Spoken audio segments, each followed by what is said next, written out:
welcome to the Cheer Up Podcast. I am your host, Kara R. Hunt, and with me is the beautiful Sherry Swalwell. Beautiful in appearance, beautiful in spirit, beautiful in personality. How are you doing today, beautiful Sherry? I am doing fantastic, and you, my dear, are just as beautiful. I treasure your friendship, and you know what? I love letting the Cheer Up Podcast people know that we share a sisterhood, and you are invaluable in my life, and I just want to take this moment to honor you and let you know that because, you are amazing, and God is doing great things through you. So I'm just glad I get to be a witness to it. You are, okay. See, ladies, this is what happens because Sherry's going to make me cry. The things that she just said. So, and I echo every single sentiment she said in regards to her. It has been just an amazing sisterhood journey with her that started, oh my gosh, over a decade ago. But feels like technically it started in, well, I don't want to say the year of her birth, but it just started a long time ago. Since I'm older than her, I can't use my year of birth. So I would have to use hers since I was here just a couple of years before her. So, but thank you so much, dear one. Thank you so much. And thank you to all of our Cheer Up Podcast listeners. Sherry and I cannot thank you enough. For those of you who are very loyal and commitment and who let us know sometimes when, incident happened a couple of weeks ago with a Sherry where the wrong episode was uploaded, right? So it's amazing. I love how people reach out and they go, oops, I think, a mistake was made. If last week's episode was re-uploaded. And we love when you reach out to us, those who are our faithful listeners and just love the Cheer Podcast and who recognize and give us a heads up to those type of things. And for those of you who just enjoy listening and who reached out to us and say that you have, that you really enjoy the podcast, so thank you so much. And if you're a new listener, welcome. Thank you for joining us on the Cheer Podcast. You can find, like, subscribe, and download the Cheer Podcast from almost any major podcasting platform. So if you want to go ahead and listen to some previous, we're in season 3 right now, listen to previous episodes, please feel free to do so. You could just look us up and just go back and listen to your heart's content. So, and thank you for joining us.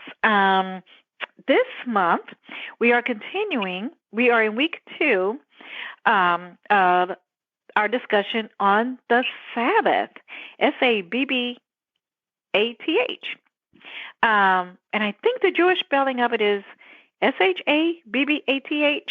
I think there's an extra H in there with the Jewish spelling. So I probably, Sherry, you probably can correct me on that. But, and I don't even want to attempt to pronounce that because I think it's one way. It could be something completely different. But we are continuing our discussion on the Sabbath, the importance of it, the benefits of it, how to observe it, the distractions to it, and everything else. And today is part 2 of that. Last week was part 1, if you would like to go back and listen to it. And today is part 2 of it. This is an exciting topic, isn't it, Sherry?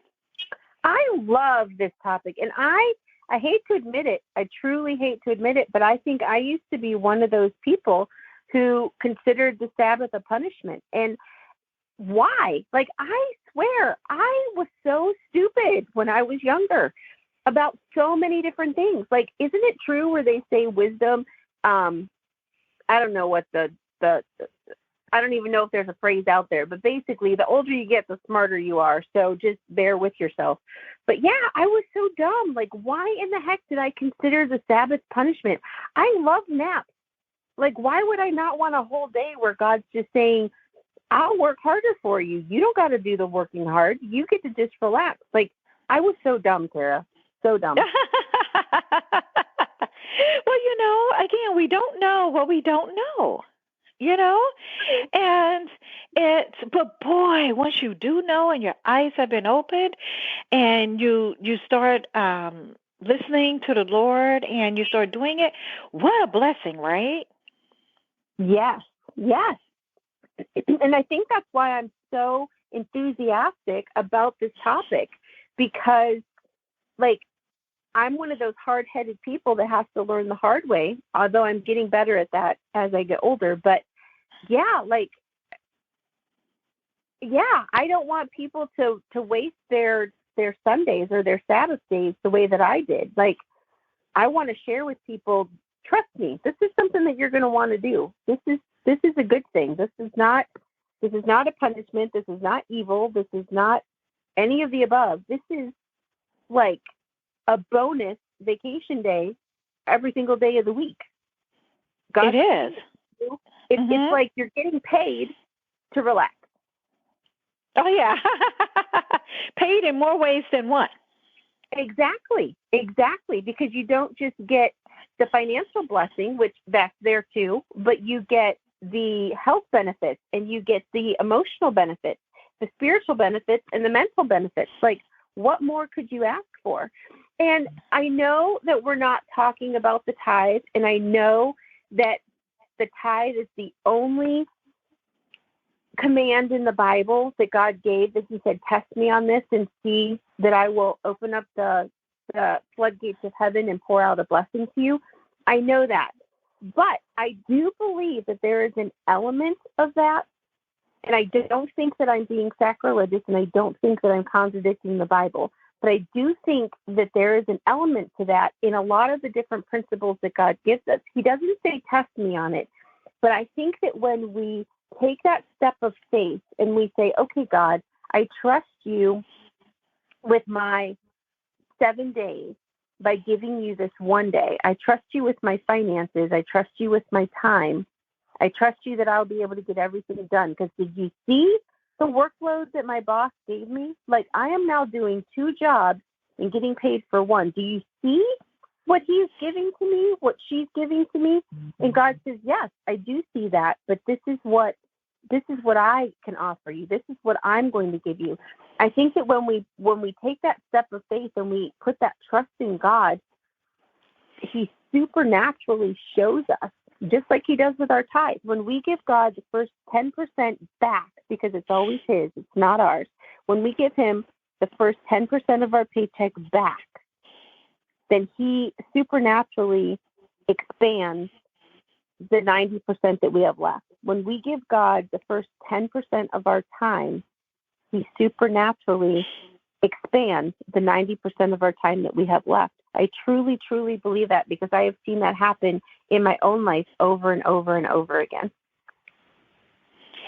Absolutely. And have you ever had someone give you a gift and it was quite, if not a fancy gift, it cost them something, right? Maybe that they've been financially struggling, but yet they seem to get you this really nice gift, maybe for no reason, just because they were thinking of you, right? And you're like, oh my goodness, you shouldn't have done that. This had to cost a small fortune, or you must have spent months working on this, right? And you're like, I can't take that. And then you're like, but no, I worked hard because I want to give it to you. And we're just like, no, I don't want to take it. But then they kind of feel like you're not accepting their blessing. That's kind of how it is with the Sabbath, right? It's like, yeah, I worked for this. I paid the price for this. I knew it was going to be a sacrifice, but I wanted to do it anyway because that's how much you mean to me. So please accept this gift. And of course, we would accept it from a friend, family member, loved one. But yeah, it seems like a little different how we don't want to accept that from God, right? And he's saying, hey, I paid the price for this, and it's yours. Use it, utilize it. It's a benefit of walking with me. And a lot of times we make up excuses. Oh, I can't accept that gift. my boss won't allow it, my spouse won't allow it, oh, my kids won't allow it, they want me to do this and, and everything else, or whatever other excuses it may be. Or my new business won't allow it. I'm a business owner, and Lord, I can't do this. You know that. It's like we make up all these excuses, but just imagine a look on his face after someone has really gave everything they have to do and or make that gift for you. It would break our hearts, right? And I think we just need to kind of have that same uh view of it when it comes to the Lord. It's like not necessarily that we will break his heart, but just that this gift he's already worked hard for, bled for, and it's something that we need to just take with thanksgiving and be like, thank you, Lord, thank you for this day, because the Sabbath is a benefit, is a treat to us, right? When we were little, I know a lot of times parents, maybe not so much nowadays, but back when I was little, when children did something that their parents were pleased with, they give them like something like a piece of candy, and the kid would be so excited, like, yay, I got a piece of candy, got my favorite sweet, or something like that, and they would just be so happy. I think actually that's how we ought to accept the gift of the Sabbath. Don't you, Sherry? Oh, absolutely. And that goes right into what we're going to be talking about today. And that is, how do you differentiate the Sabbath versus just a vacation day? Because, well, actually, to be honest with you, my viewpoint and my opinion is that what you do on the Sabbath, you should also be doing on your vacation days. Like, you shouldn't take a vacation from honoring God. You shouldn't take a vacation from focusing on God. You shouldn't take a vacation from focusing on where it tells us in Philippians 4:8, whatever things are true, whatever things are noble, whatever things are just, whatever things are pure, whatever things are lovely, whatever things are of good report, if there's any virtue and if there's anything praiseworthy, meditate on these things. So I don't think you should take a vacation from that type of a focus and that kind of a mindset. But what makes the Sabbath day different than just going on a vacation or just whatever? So first off, the benefits of the Sabbath are 4. So you're filling 4 tanks regularly.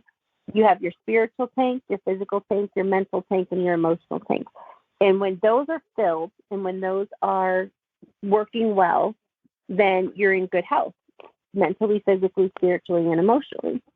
So what does it mean, or how can you fill all 4 of those tanks on the Sabbath each and every week?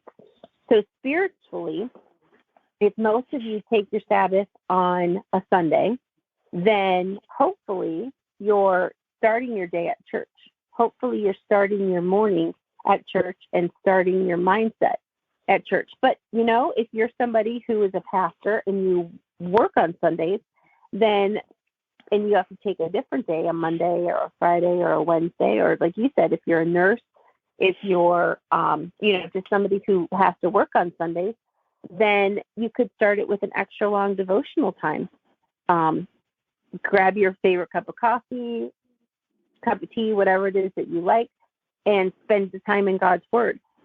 Put praise and worship music on in the background, whatever fills you up spiritually.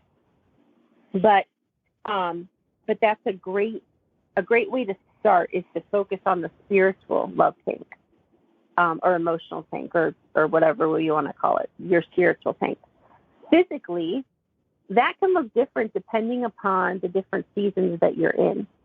So some seasons we would take hikes every Sunday after church. We would go, I think we would eat lunch first and then go for a hike.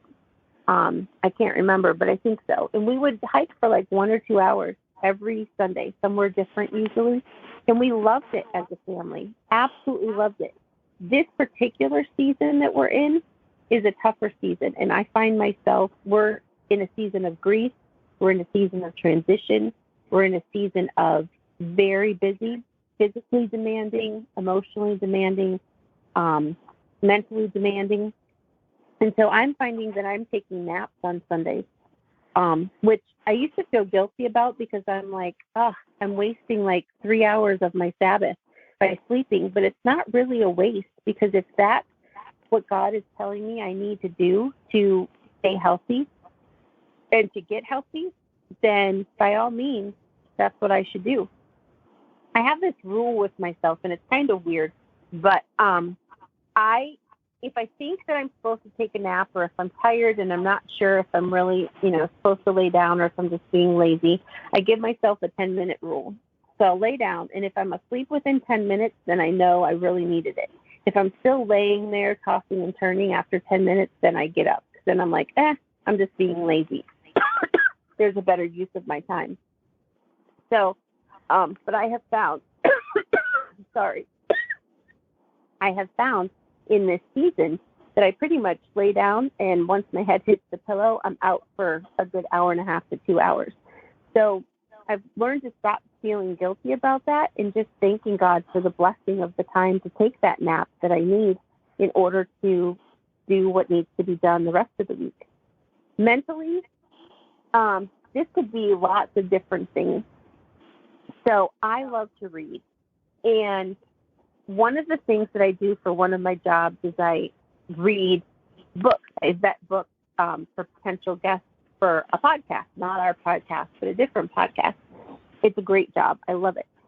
And sometimes on Sundays, I will, quote unquote, work, because I'll be reading the nonfiction devotionals, Christian devotionals, for my work on Sunday. And at first I was like, I'm working. But it all goes back to that heart, that it's the state of your heart. It's a heart matter. It's not a legalistic go by the rules, because God doesn't want us to be super legalistic either. He wants it to be from our heart. He wants our decisions to be from our heart. So because those books fill me up, because those books are keeping me focused on God, because those books are teaching me things or reinforcing things, whether it's topics like the Sabbath, whether it's topics like self-care, whether it's topics about all the different things that we even talk about here on our podcast, I find that sometimes I'll read those, and then other times I'll read fiction, Christian fiction that I absolutely love. So sometimes it's more carefree, sometimes it's more learning and teaching, but both I find help me mentally, and usually what I'll do is I'll go sit out on our deck, unless it's snowing or super, super cold, because that fills me up emotionally and mentally, because I love being out there. Unless it's like super, super hot or super, super cold, like that's my go-to favorite place of our house.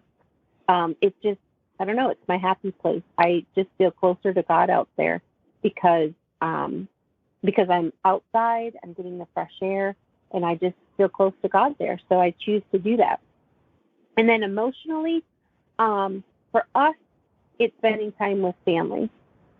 It's just being together, whether we're watching a movie, whether we're playing a board game, whether we're hiking, whether we're sharing a good meal, whether we're just sitting around talking, whatever it is. It's that one day when all of us choose not to work and just enjoy being together. Now, does that mean that it's always hunky-dory, peachy keen, everybody's happy? No. I mean, some Sabbaths, we've got crabbiness going on. We've got, people upset with each other. We've got, it's life. It's just called real life. But overall, it's a chance for us to bond. It's a chance for us to work through some of the tough stuff sometimes, because that's just what real life is about. But I think the main focus is that our focus needs to be on God. So for me, this is just for me, when I'm scrolling through Facebook, that is not, my focus is not on God. My focus, I end up upset. I can feel it in my body. I'm not relaxing mentally or emotionally. I'm just upset. Like I get, I don't know. I mean, studies show that when you're on social media, it can cause depression, and it can cause, not the super most positive feelings in the world always. And for some reason, I don't know. So like, I don't have TikTok. I have those Facebook Reels. And it must be that I clicked on one too many really sad ones, because I get like all sad ones. I end up like crying. I don't even know these people. Either there's a dog that's been hurt, or there's somebody that died. I don't know these people, and I'm crying because I'm emotionally invested and my heart hurts for them. So yeah, so that's not the best way for me to spend my Saturday or my Sunday, my Sabbath, by being all depressed. Because then my husband's like, "What's wrong with you?" I'm like, "Tim's dead." Well, who the heck is Tim? I don't know. Her husband. And they haven't been married for very long. And she has this really sweet montage thing, and it's just awful. They have 3 young kids, Bill. This is terrible. And so, I mean, that's not helpful or beneficial for me. I'm not following the Philippians 4:8. Another area, I used to watch a show on TV. It was probably not the best of shows. It was one of those real life, I can't even think, like true life drama type things about couples. And I found, while I don't necessarily know if the show itself was one that I shouldn't be watching or should be watching, it was more tame than some of the others. But I found that my mindset was not in a good place when I would finish watching it. And we would binge watch it like 3 hours on Sunday nights. And it used to be what I really looked forward to watching. And I have found, also, another one that I can't watch is Kate Plus 8. I mean, Kate Plus 8 used to be on a long time ago, and then it turned into Kate. Or no, it was John and Kate Plus 8, and then it was Kate Plus 8. Well, I couldn't watch John and Kate Plus 8 either, because I started to act like Kate, and Kate was a mean wife. She was terrible to him, absolutely terrible. And I would find myself getting that critical spirit, and poor my husband, he like didn't do anything. And so he was getting blamed for stuff that John was doing. And so for me, I have to stay away from those types of shows, because it doesn't do me any good. It is not helping me focus on God, and it is not recharging me mentally or emotionally. So for me, I have to stay away from that. Instead, found this show, Kara. I love it. It's interesting and scary all at the same time. It's called Customer Wars. It's on A&E. Oh yeah. The things that people do. And now there's another one out there. So you know how when they get a hit, they have to piggyback it to others. Now there's one called Neighbor Wars. We were watching that the other day. I'm like, oh my word, the things that people do. Very entertaining. Yes. It does not make me feel depressed or down or have a weird mindset afterwards. Instead, I just shake my head and go, oh my word, did that person really do that? But so for me, those are the kind of things that I need to do to fill me up and to keep my focus on God. So what about you? A lot of those things that you mentioned, I do as well. With as far as shows go, same thing with Facebook. I have filtered a lot of my social media to just be those people I want to hear from, basically. It's time consuming, but I do it for each one that I'm on. And whether that's my Instagram or my Facebook or my Twitter.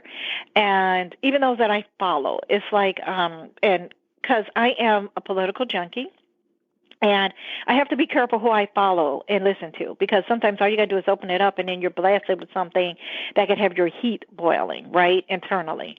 You're just like, what?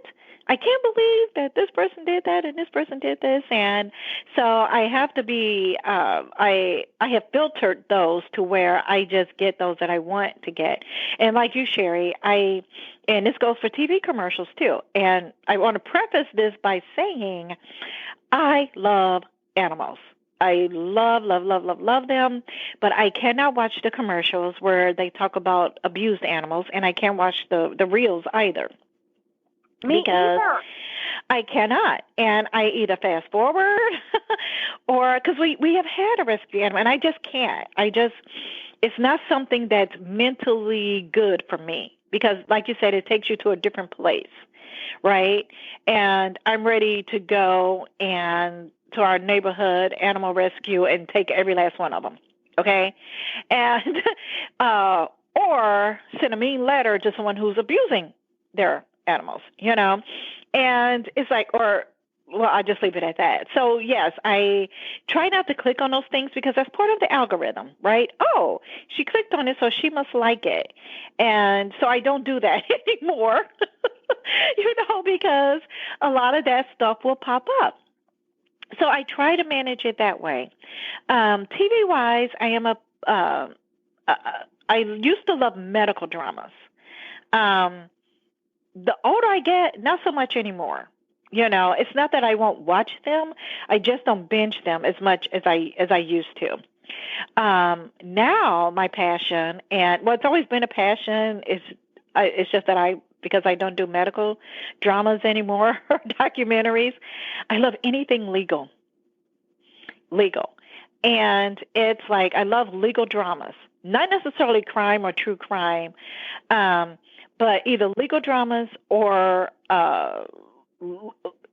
like court TV or something like that. And it's I don't know why, but I just have gotten this thing where mentally I'm comparing the lawyers, and like I'll be listening to the case and I'm sitting there going, dude, you need to fire that lawyer. They're like bad.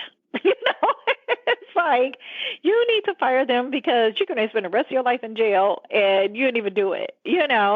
I like seeing the defense and the prosecuting attorneys, and things like that, just the whole legal aspect of it. However, that doesn't get me upset at night, so I can watch the legal dramas or just watch legal cases as long as it doesn't involve anything like too graphic and everything like that, and I can do that. But I want to add something when you were talking about the four things about the Sabbath contains: mental, physical, spiritual, and I think emotional. You added. You said, and I just want to add financial. And I know a lot of people are probably saying, Kara, how does that even work? Like, I'm taking off work, and everything else. So how could that be, or taking off work or not working when I could be working rather? And so how does that benefit you? How would that benefit me financially? And I just want to say, I really think when you truly start observing the Sabbath, not only are you blessed with peace, you're also blessed with clarity of mind. And I think when you just sit back and you just enjoy the Sabbath and you rest, your mind also rests. And with that comes clarity of mind. So if there was something on your job or in your business that you possibly were struggling with or something like that, all of a sudden you get clarity on how to fix that situation. Because you're not thinking on it. You're focusing on God. And God is a rewarder of those who seek him. And you could just be laying back in a hammock, for instance, and just enjoying a beautiful Sunday or Sabbath day. And all of a sudden it'll hit you like, oh, I know the answer. I know what I need to do, and it's because your mind is clear and it's not competing with anything, and God can download so many things into our mind and spirit that he knows will bless us. But sometimes he can't do it because we're not listening because our mind is so fogged up with so many other things, with family, with relationships, with job, with coworkers, with all the other, with work-related things. But when you just kind of relax your mind and it's like you're not even thinking about it, and then your eyes pop open and all of a sudden you get the answer. And not only that, you spiritually, when we're fully rested and everything else, I just think God just really speaks to us in ways regarding all of that stuff. But our mind and bodies need to be at rest. And when that's at rest, then He's able to, it helps us, not just the 4 ways that Sherry mentioned, but it also helps us financially. Because sometimes you may get a brand new idea. You know, Sherry and I are both novelists. We may get a brand new book idea. For those who are thinking about starting a business, and you're like, well, should it be this, or that? And all of a sudden it comes to you, or you're like, oh, college semester starting soon. I have no idea how to pay for it. Then all of a sudden something comes up. So it could be a blessing as well, simply because we are focusing on the giver of all things, the giver of creation, the giver of all things. And when we seek Him first, all those other answers will come to us. Has that happened to you, Sherry? Well, I'm so glad that you brought that up, Kara, because that is the one thing that I failed to mention, and that is taking time to just be still and just be with Him.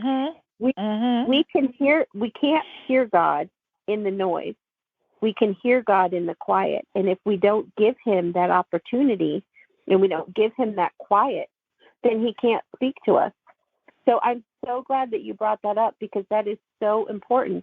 That's probably one of the most important parts of the Sabbath, and that is to just take that time to be quiet with Him, whether that's worship music quietly in the background, whether that's just sitting, like you said, in the hammock with nothing.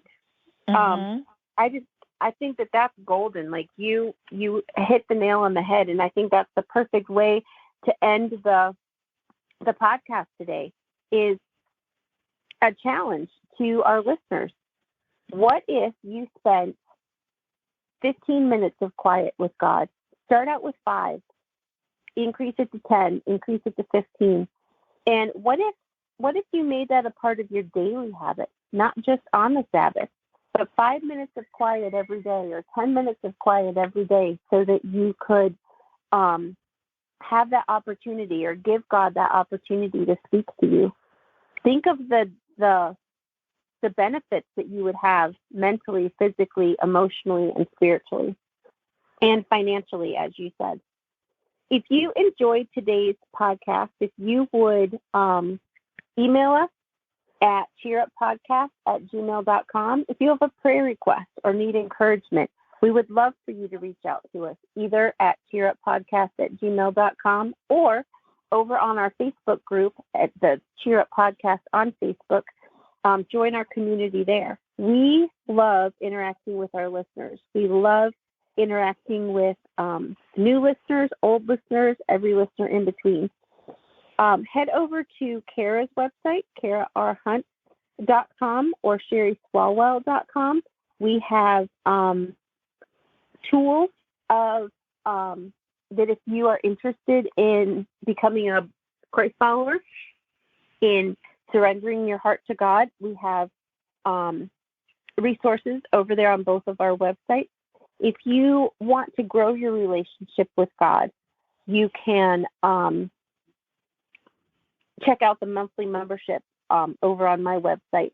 And we just finished up last month a 4-month series of a book series.